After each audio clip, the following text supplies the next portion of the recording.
Objection చేయలేదా? మేము ఒక కోర్టు కూడా పోలే, ఎందుకంటే అందులో కూడా పేదవాళ్ళు ఉన్నారని. ఇవాళ అగ్రకులాలు అయినటువంటి రాహుల్ గాంధీ అంటున్నాడు.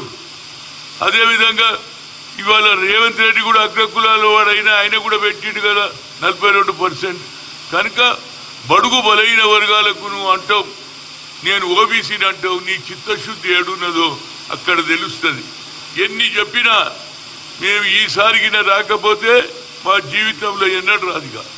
దీనికి ఒకటే చట్టం రావాలి. అందరు కొందరు అంటున్నారు మనం పార్టీ పరంగా ఎన్నడో చేసినా మేము. అంజయ్ గారు ముఖ్యమంత్రి ఉన్నప్పుడే పార్టీగా మనకు చట్టం వస్తేనే మన భవిష్యత్తు ఉన్నది. ఆ చట్టంలో మనకు అవకాశం వస్తుంది. రేపు ఎమ్మెల్యేలు కావచ్చు, ఎంపీలు కావచ్చు, ఇవాళ జిల్లా పరిషత్ వరకే కాదు కదా. ఫ్యూచర్ అంటే చట్టం రావాలి.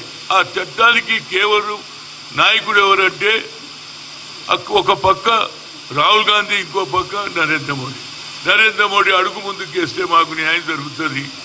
ఎందుకు చెప్తున్నా అంటే ఎన్నేళ్ళు ఉండాలి, ఇప్పటికీ 76 ఏళ్ళు అయింది. మండల్ కమిషన్ 1992లో వచ్చింది. 27% అన్నారు, మేము డబుల్ డిజిట్ కూడా దాటలేము.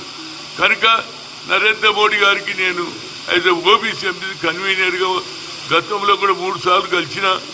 మా జనాభా ఎక్కువ ఉన్నది, 56% ఉన్నారు.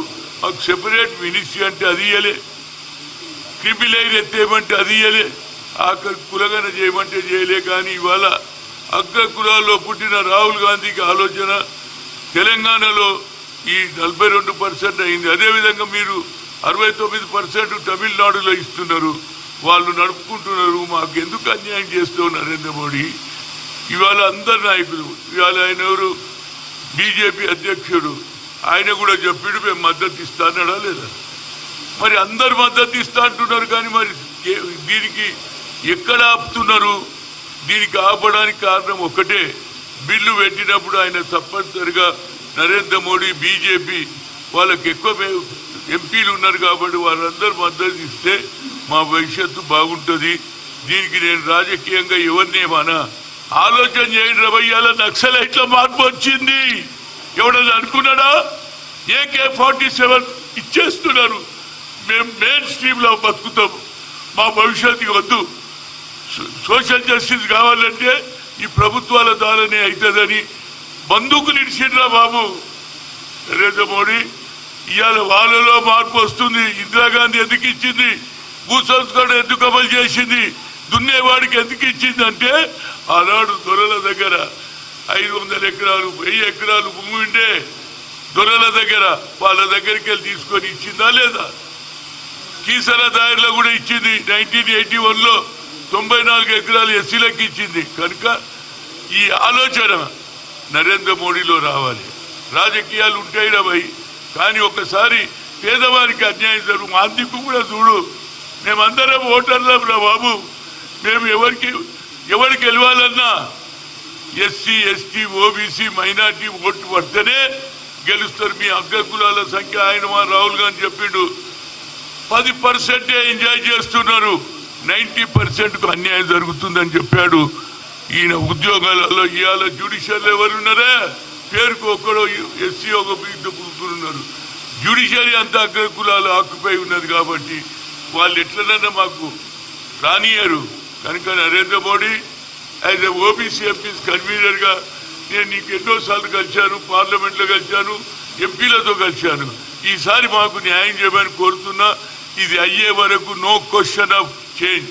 కొందరు సలహాలు ఇస్తున్నారు, ఎందుకన్నా పార్టీస్కి ఏమి ఇచ్చినట్లే బాబు, ఇక మా ఫ్యూచర్ ఇదే కదా. మా అమ్మడికి ఎమ్మెల్యేలు అయ్యే ఛాన్స్ లేదు, ఎంపీలు అయ్యే ఛాన్స్ లేదు. ఇది అయితే యావత్ భారతదేశంలో 56% ఉన్న బీసీలకు సరి అయిన న్యాయం జరుగుతుంది. ఏదైనా అన్ని పార్టీలకు ఇవాళ నేను అన్ని దగ్గర తిరిగిన వ్యాపారస్తులలో కూడా ఒక ఆలోచన వచ్చింది. దీపావళి టైంలో షాపులు వద్దంటే వాళ్ళు బంద్ చేసుకున్నారు. సాయంత్రం 5-6 తర్వాత ఇప్పుకోమన్నాం.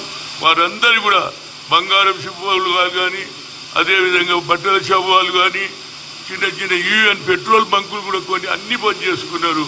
అందరికీ పేరు పేరున నా హృదయపూర్వక ధన్యవాదాలు చెప్తూ, ఒక సంఘటన జరిగింది. నేను మొదలు చేసేటప్పుడు బ్యానర్ పట్టుకొని ముందుకు నడుస్తుంటే ఆ బ్యానర్ కిందికి తలిగి కాళ్ళ కట్టం వచ్చి కింద పడ్డా. చాలా మంది ఫోన్లు చేస్తున్నారు, హనుమంతలా ఏమైంది, హనుమంతలా ఏమైంది, ఏం కాలేదు భయ్.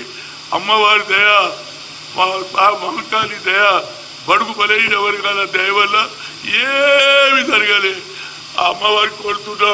మిగతాది కూడా 42% అమ్మా నరేంద్ర మోడీకి చెప్పు, ఆయన చెప్పు మాకు న్యాయం చేయమని, లేకపోతే మా భవిష్యత్తు ఇక ఉండదు, ఇదే మా ఆఖరి, మా పిల్లల భవిష్యత్తు ఏమైతుందని మనందరినీ కోరుతున్నా. అమ్మా ఆలోచనలో మార్పు రాని. రాజకీయాలు ఉంటాయి కానీ పేదవానికి అన్యాయం జరిగినప్పుడు న్యాయం చేయమని కోరుతున్నా. నాకు ఎలాంటి సంఘటన కలిగలే. మరొకసారి పేదవాళ్ళ గురించి కొట్లాడుతున్నా. అమ్మవారి దయ ఉన్నది. అదేవిధంగా నరేంద్ర మోడీ ఆలోచన చేసి ఏదో ప్రధానమంత్రికి ఒక ఆలోచన ఏమున్నదంటే అలా పార్టీలు అరే కాంగ్రెస్ పార్టీ పైకి వస్తుంది, రాహుల్ గాంధీ అరే ఎప్పుడన్నా వస్తారా పోయి ప్రజలు తీర్పు ఇస్తేనే నువ్వు ప్రధానమంత్రి అయినావు, ఆయనకు అవకాశం వచ్చినా అయినొచ్చు. కానీ దాని గురించే మా పొట్ట కొట్టొద్దు అని అడుగుతున్నా. మాకు అన్నం పెట్టిన తల్లే తీసుకోకని చెప్తున్నా.